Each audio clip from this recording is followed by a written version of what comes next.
नमस्कार। भारत में खेती आप जानती हैं कितनी अहम है। लगभग आधी कामकाजी आबादी इसी पर निर्भर है और भाई 114 अरब लोगों का पेट भरने का सवाल है। तो पारंपरिक तरीके तो हैं ही, लेकिन अब तकनीक भी आ रही है। आज हम आर्टिफिशियल इंटेलिजेंस यानी एआई पर बात करेंगे। भारतीय खेती में इसका क्या रोल हो सकता है। हम बीबीसी न्यूज से मिले कुछ स्रोतों पर गौर करेंगे और देखेंगे कि ये तकनीक कैसे खेतों को शायद ज्यादा कुशल, उत्पादक और हाँ, ज्यादा मुनाफे वाला बना सकती है। तो ये सब जमीनी हकीकत में कैसा दिख रहा है, क्या बदलाव आ रहे हैं, चलिए एक उदाहरण से समझते हैं। महाराष्ट्र में एक जगह है नानपेल। वहां अंगूर के बाग हैं। उनके सामने एक बड़ी चुनौती थी, पानी। भूजल कम हो रहा था तो टैंकर मंगाने पड़ते थे और वो तो महंगा पड़ता है। फिर उन्होंने एक नई चीज अपनाई, खेत में सेंसर लगाए। ये सेंसर क्या करते हैं, मौसम देखते हैं, मिट्टी में नमी कितनी है, उसकी सेहत कैसी है, ये सब डेटा इकट्ठा करते हैं। हाँ, और फिर आता है एआई का काम। वो इस सारे डेटा को समझता है, विश्लेषण करता है और फिर किसान के मोबाइल ऐप पर सीधी सलाह भेजता है, एकदम सटीक, कि भाई अब पानी दो, इतना दो, या अब खाद डालो, या देखो कीट लगने का खतरा है। और मजे की बात, ये तकनीक एक बैंगलोर के स्टार्टअप फसल एग्रीटेक ने बनाई है। हाँ बिल्कुल। और ये जो उदाहरण आपने दिया ये बहुत दिलचस्प है, खासकर पानी वाली बात। जी। भूजल की कमी तो बहुत जगहों पर है, तो एआई यहाँ क्या कर रहा है, वो सीधे सीधे संसाधन प्रबंधन में मदद कर रहा है। पानी जो कि इतना कीमती है। सही। ये सिर्फ जानकारी देना नहीं है, ये किसान को एक सूचित मतलब एक बेहतर फैसला लेने की ताकत दे रहा है। और नतीजे भी तो जबरदस्त हैं। पानी की खपत सुनिए, लगभग 50% कम हो गई। 50%? ये बहुत बड़ी बात है ना? और सिर्फ पानी ही नहीं, अंगूर और अमरूद जैसी फसलें थीं, उनकी पैदावार भी करीब 25% बढ़ गई। तो दोहरा फायदा, पानी भी बचा और उपज भी बढ़ी। और जैसा आपने कहा, स्टार्टअप्स इसमें काफी अहम भूमिका निभा रहे हैं। वो खास भारतीय किसानों की जरूरतें समझकर समाधान बना रहे हैं। बिल्कुल। तो ये तो हुई सेंसर और डेटा की बात, लेकिन एआई का इस्तेमाल सिर्फ यहीं तक नहीं है ना? एक और उदाहरण है छिड़काव का। हाँ, वो भी बहुत जरूरी है। देखिए, पारंपरिक तरीका क्या होता है, पूरे एकड़ में या बड़े हिस्से में एक साथ स्प्रे कर दिया। हाँ, चाहे जरूरत कुछ ही पौधों को हो। बिल्कुल। इससे दवा या खाद की काफी बर्बादी होती है, पैसा भी जाता है और पर्यावरण पर अलग।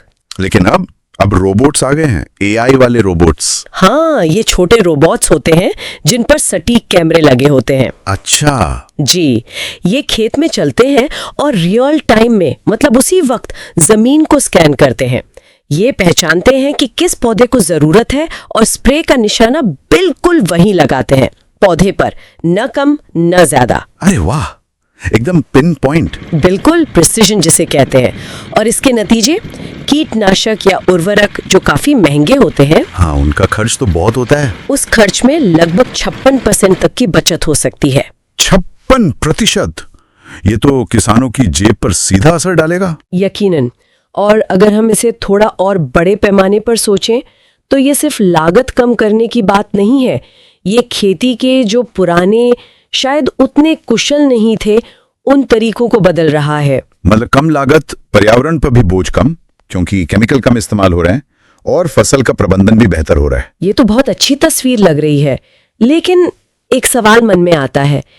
ये सब सुनने में तो बहुत अच्छा है, पर कितने किसान असल में इसका फायदा उठा पा रहे हैं? और देखिए, यहीं पर असली चुनौती सामने आती है। जो आंकड़े हमारे पास हैं वो बताते हैं कि अभी भी मुश्किल से 2% किसान ही भारत में इस तरह की आधुनिक तकनीक का इस्तेमाल कर रहे हैं। सिर्फ 2%? ये तो बहुत कम है। हाँ, बहुत कम। इसको ज्यादा किसानों तक पहुंचाने में कई बाधाएं हैं, कई रुकावटें हैं। जैसे कि क्या मुख्य रुकावटें हैं? सबसे पहली और शायद सबसे बड़ी जरूरत है गांव में बेहतर डिजिटल कनेक्टिविटी। अच्छा, इंटरनेट चाहिए। हाँ, बिना नेट के तो ये ऐप और सेंसर काम नहीं करेंगे। बिल्कुल। और साथ ही डिजिटल पब्लिक इंफ्रास्ट्रक्चर भी मजबूत होना चाहिए।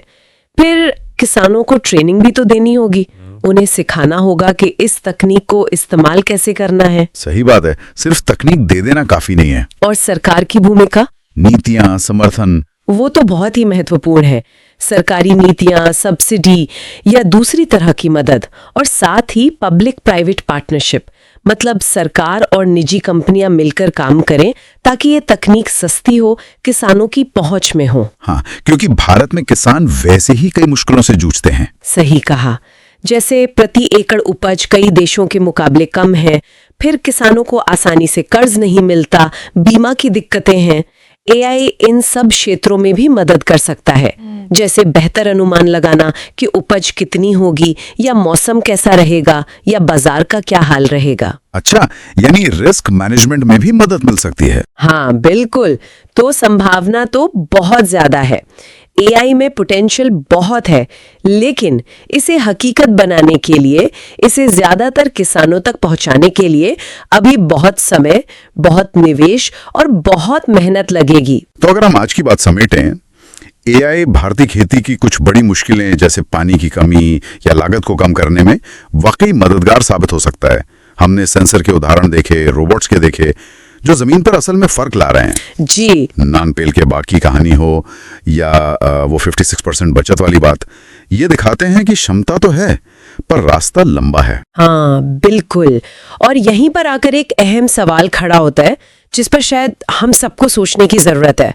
हम ये चुनौतियां देख रहे हैं, कम किसान अपना रहे हैं, कनेक्टिविटी कम है, पैसों की दिक्कत है, तो सिर्फ इंफ्रास्ट्रक्चर बनाने या पार्टनरशिप करने से आगे बढ़कर ऐसे कौन से ठोस व्यावहारिक कदम हो सकते हैं जिससे एआई का फायदा सिर्फ कुछ गिने चुने किसानों तक ही ना रह जाए, बल्कि भारत के जो लाखों छोटे किसान हैं, सीमांत किसान हैं, उन तक ये फायदा तेजी से और असरदार तरीके से पहुंचे। ये एक